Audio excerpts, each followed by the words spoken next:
Hey, this is Stories and Solutions. I'm Mr. Todd. I have a special guest here.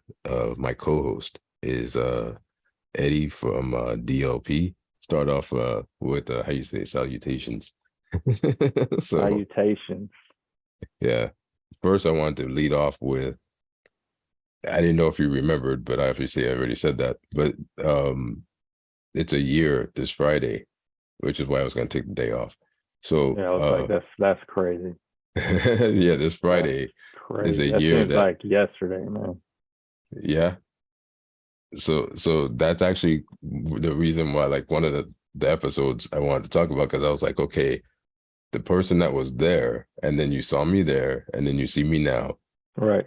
is more like, okay, because you already went through the whole situation, and we've had episodes on that, so I didn't want to go too much into that. I just wanted to say, like, okay, for the people that have been listening or know me and are listening, and even the new people, you can go back to like previous episodes, which are like the first like five or so, when last year when I Hmm. so I had this situation where it's a autoimmune neurological disorder, and it wiped out my legs. I couldn't walk, I couldn't control my arms. My face drooped like a stroke. um I was having issues breathing. I couldn't see very well. Yeah, it It was was scary. It was definitely scary, man. Yeah, so that's I wanted to ask you, well, first of all, again, thank you. Um uh but I wanted to ask you, is there any difference to you before this happened and now with me, as far as, have I seemed like I returned, or am I not quite there, or like um like, is there things that you remember Well, from that I just day? want to say, so first of all, those of us that know you, or those of us that know you, know that you're not asking anybody for help unless you absolutely need it, right? Sometimes as men, um, we don't we feel like we have to do everything ourselves, right? This is a separate thing, but we feel like we have to do everything ourselves, right? As you develop those relationships with close male counterparts, right? You learn who you could depend on and who you shouldn't depend on, what have you. But there's still that vulnerability that, as men we guard. You Hmm. know what I mean? And for you, or Asia called me to come out, even in that call, was like, hey, what are you doing? You think, are you busy? You know what I mean? It wasn't like, hey, I need your help. Get Todd over because he can't walk. He can't, and I can't, your wife is slight, right? She's not, you know, she's Yeah. not Layla Ali or anything, you know what I mean? So Yeah. yeah, and we need help getting them in. And so to come pick you up, help you into the emergency room, and then ultimately, stay with you that day, then start doing testing, not knowing what's going on, and then, see your face drooping, and then visiting you subsequently in the hospital where you're getting better, to see you fight to walk, taking a step, and then, oh, I took a step today, and then I took two steps. And then to see that, have those vulnerable conversations. I don't know if you've gone into this in your previous videos. I was part of one of those discussions, but to have those conversations, like, man, I don't know what I should be doing right now. Should I be making sure my state is good? Should I be making sure, should your wife be, looking for work right now? Should, how long, talking to your job, like, how long can you be on disability where your family would be okay? Having real conversations while you're in the hospital, and then finding your way back to where you are right now. All I can say is, from before till now, is perspective, right? I can't tell you if you're stronger than you were before that. I can't tell you. I know you're walking the way you were, and I know you seem to be back to normal. But Okay. perspective is a Mickey Ficky, man. Now you look back and, like, look, I've gone through that, and I know what it could be if I wasn't the man that I am. you know, if I didn't have the fighting desire that I have, you know, being you, and excuse me, so now I'm going to do everything to the fullest. And that's what I'm seeing. Like, you didn't take shortcuts before, but now it's like, you know what? I'm gonna do quality, not quantity. You know, quantity. I'm gonna take my time and not be rash and to doing type of things, but I'm still gonna enjoy the things that I want to do.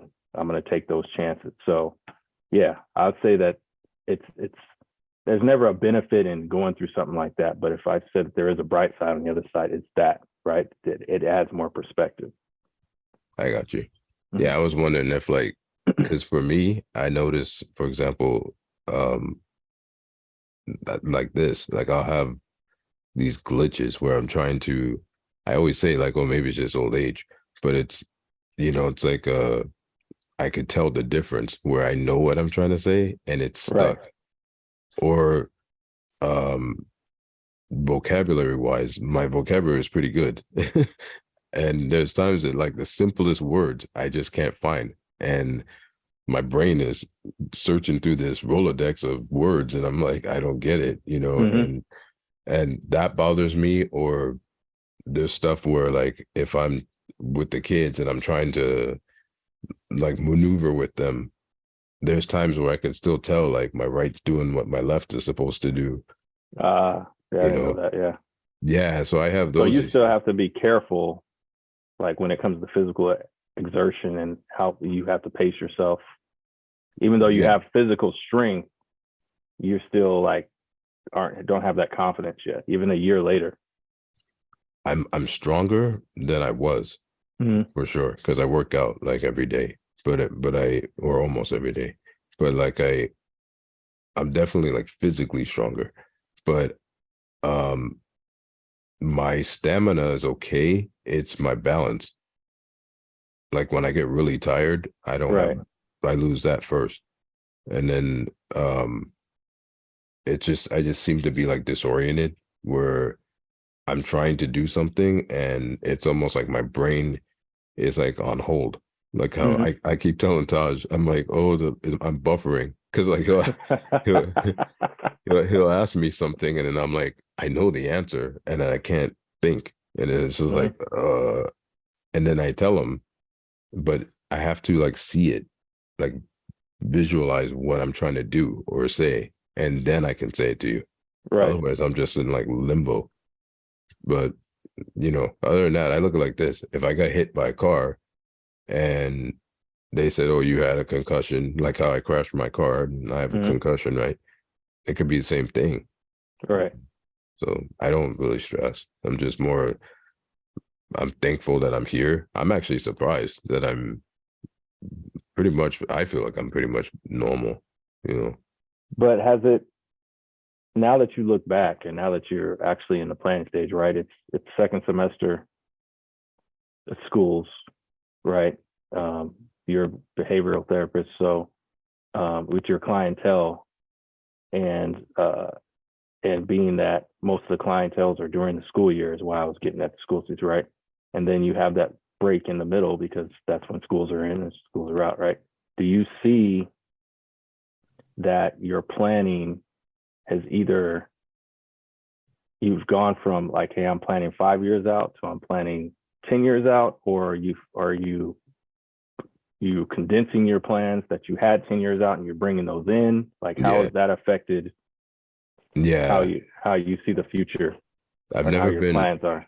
I've never been a 10-year dude. I just Mm-hmm. I don't trust time. Like I don't really believe in time, but I know we have to abide by it. Yeah, it's a I measure. you know what I mean? Yeah, like it's like to put it this way, if there was never a clock, I'd still know when it's dark and when it's not. Mm-hmm. And based on my time of the day, like I've always been the guy that looks at the shadow and then I can kind of tell you what time it is. Right. Um, so time wise, I think adds stress. I'm always into that. I told you behavior. It's like the Mm-hmm. first thing that goes in my head. And it's like, why is everybody on a schedule? Because time and time again, we've learned you schedule the news, you schedule a game, guy falls out in the game, game is canceled. You're not planning for that, Right. right? You know, you can go to a baseball game. There's an earthquake in San Francisco. Game's canceled. Everybody all of a sudden, their plans are survival. It's not about, you know, oh, I have to do this at this time and this at this, and I have this many years, because you can you can be 5 weeks from retirement, find out you have cancer, Right. and right, and all that money you just saved up and your house now goes to an entity that really doesn't care about you. And then when you die, where is it going anyway? Well, Like, that's what estate planning is for. But if I find out I have cancer, man, I'm living it up you see, so while I'm fighting. So there's no use. You know me though. My financial planner was like, "Hey, how much money you want to save for your kids?" Like, it's not my job to save money for my kids. It's my job to make sure I set them up for success, and then not yeah, be a burden to them when I get older. And if they choose to take care of me, they choose to take care of me. But I want to make sure that I have enough to be set up. to take That's it. my, yeah. So, and I'm not gonna live like a hermit in my twilight years because I'm trying to save money for somebody else. Yeah, Nope. nah. My plan is like, well, let me put it this way. Once the LAUSD thing happened, that derailed my life, like completely. Mm-hmm. But it also made me do tattoos. It made me do this. Um, it made me really uh compartmentalize my um fear of not being able to generate enough clients for motivational speaking, like looking Right. the way I do, right? And and within 6 months of me putting my name out there, that happened, right? So I never really planned anyway, but it was always like, I know what I want to do, but how I get there, I just follow the road. Like if it's I'm doing something and then like I get sick, I had the documentary, right? Right. It's Right. still there, but those people weren't waiting for me. Right. I was sick, so I have to rework it in my head, and that way when I go, like I still talk to Keith Murray. I got Eric Sermon finally, Mm-hmm. um, and a couple other people, and then I have like a director that I'm talking to that worked with Todd, and he was Alicia Keys' director. Right. So I'm trying to get him in on it. Now, the time frame, yeah, everything is shorter, like within a year. Well, let's rewind for a minute, right? Because you said once you put your stuff out there, like yourself out there, and you start building clientele, what have you, I think it's important for anyone, right? That's why you like. I'm a big believer in you. Once you put something out in the atmosphere, then it's there, right? Whether it's an idea, that's why you keep those ideas to yourself or whatever. Yeah. Because as soon as you say, "Hey, it'd be cool if we do this," then you'll see somebody else come down the road, and it's like, you know. And I know that's just an illusion because it's not like you said something and it whispered through, you know, somewhere, and then somebody's like, "Oh, that's a great idea." But um, when you are intentional about telling people what you need, what your plans are, and how you plan to get there, then all of a sudden there's power in knowledge, right? Think about looking for an apartment, for example, and you all of a sudden let people, "Hey, I'm looking for a new place." You know what I mean? And so knows so and so. "Oh, I know somebody over here. It's got a 2 bedroom. They're about to move out. You can just move, slide right in. Perfect. It's rent control, whatever." But in that house, that apartment may have never been on the market, Right. right? Because you said something, now all of a sudden that person is like listening and they're looking out or what have you. So mirror that to what you're doing. "Hey, I want to start consulting. I want to start seeing more clientele. You've got your pricing matrix together. You've got your offerings together. Now people know, and they start to, "Hey, you do really well with so and so, with little Susie. I'd like for you to talk to Johnny over here. Do you do work outside of school?" "Yeah, of course I do work out of school." Then that word of mouth starts to fall. But if people don't know, then they don't know. Right. So as soon as you put in the atmosphere, as soon as you say something about it, then it kind of just dominoes on itself. And it's up to you to make it successful or crash and burn. Because people will give you the opportunity. We live in a society, like human beings inherently, they want to be the ones that are in the know. Like, I'm the one that hooked so and so. Oh, I know this person that can do X, Y, and Z. I know this person. Oh, you need a car? Go talk to my dude over here. The right? plug. It's that self, that makes people feel good. It gets that, those endorphins going. It gets you, it's that natural high. Like, hey, I'm important. I'm able to do such. And I'm not saying that everyone is built and wired that way to always be like, hey, I'm always looking out for myself and trying to, have somebody look back and be like, hey, thank you, Ed, appreciate you. No, it's just a matter of like, you want that feeling of, hey, I was able to help. So that's just natural in human beings. So that's like a philanthropist. Yeah. Like, to me, because I'm more like a healer, I think. But like, I look at myself as someone that I strive to enlighten people on what I see from them, because we, like how you said, perception. Like, I've known you 24 years or whatever it is. Right.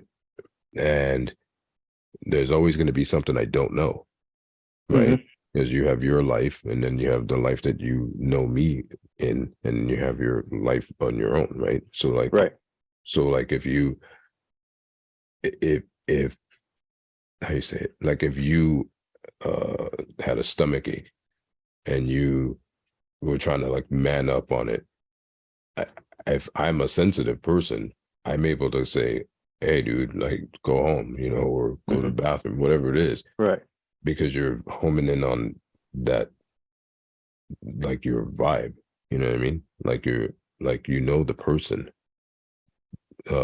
like what they're feeling, does that make sense? Yeah. I get you. I get you for sure. But I just wanted to bring that point up, that when you make a conscious decision to put that out in the atmosphere, that's what you want to do, that's what you're trying to do, and you start, not only you putting effort to it, your circle will put effort into it also, right? Not and even subconsciously they'll put effort into it. Not always like, hey, you got to talk to Mr. Todd. It's like, oh, I was talking to Todd the other day, and whoop whoop, he's trying to do X, Y, and Z, blah blah blah blah blah. Not even intentionally trying to get a client, just like, oh yeah, well, he does that. I didn't know he does that. Oh, I was talking to someone the other day that needs some help. Give me his information. You know what I'm saying? It just organically like starts to happen. Throwing your name in the arena. How you say? Yeah, for sure. Like, putting your name in the hat. Throwing your hat in the ring. Yeah, something like that. Something like that. Yeah. But I don't plan much, because I'm more like, things that happen to me. You've been around me long enough to know, like, the weirdest things happen to me. So it makes me say there's definitely a trajectory for me. And I've met people that have told me, when you turn 51, that's the year. Even your dad, I telling you, I still have that piece of paper, and when he wrote on it, and he was like, you just wait. And I thought, how do these people see this? Right. But when I speak to people, like, I have a former boss that told me, way after, I'm talking like almost 10 years of working with her. She said, we were just talking one day about life, and she was like, I didn't know you came from the Bronx. I didn't know you had that kind of life. She's like, I thought you grew up in like Fresh Prince of Bel-Air. And I was like, really? Well, we'll give you that idea. She's like, you're very like stately. She's like, you know how to speak. She's like, but you have this edge to you. And she's like, you can tell, like, don't mess with you. And she goes, but you're intelligent about it. And because I used to tell off our boss, and she was my supervisor, but I would say something to him, but I say it respectfully. but I would say it in a way like, that I know you're bullshitting me, but don't bullshit me. I don't care how many Right. people are here, right? And so she would, like, I've had a number of people tell me, "Oh, you have a crazy way of telling people like off with a smile on your face." And I'm like, I don't look at it as I'm trying to do that. That's what I mean by it is what it is. So Hmm. like, so I plan like, okay, I want this documentary done by summer. Am I really on that course? Nah. Can I get on that course? Yeah. But everything has to align. So I learn, instead of stressing about aligning it, I just take my time with the relationships that I align. Hmm. And then I can put everything where I need it to go when I need it to go. Right. And, the rest is luck. But yeah, like with my kids, like you said, like if I die or when I die, um, uh, I'm not thinking like, oh, I'm gonna have millions of dollars for my kids, because I didn't have millions of dollars. They should know how to make millions of dollars. They should know how to maximize their worth. They should know how to not even work. Like they should know how to earn money by their intelligence. Well, you help them, you give them the tools, but you also help them learn how to fish, right? Yeah, Right. yeah, So tools plus, the ability to go get it, right? yeah, If you do that, that's setting them up for success. yeah. Then it doesn't matter what you leave them, because they'll be crabs coming out of the barrel. They'll get out of the barrel, Hmm. right? Yep. So So but then there's that other side of me that I'm like, I feel like a failure in a lot of things that I do, because I haven't, like, I just talked about this today at school. I had said, I took this, I was given the years, and I was like, minus COVID, 2018, 2019. I was taking my test, and I said, there's 7 disciplines. So you take 3 tests. So out of the 3 tests, I took each one 2 to 3 times, hmm. right? So that's six, uh, yeah, 6 tests, Right. up to 9 right now, right? And Hmm. when you think about the money is one thing, the time is a whole nother beast.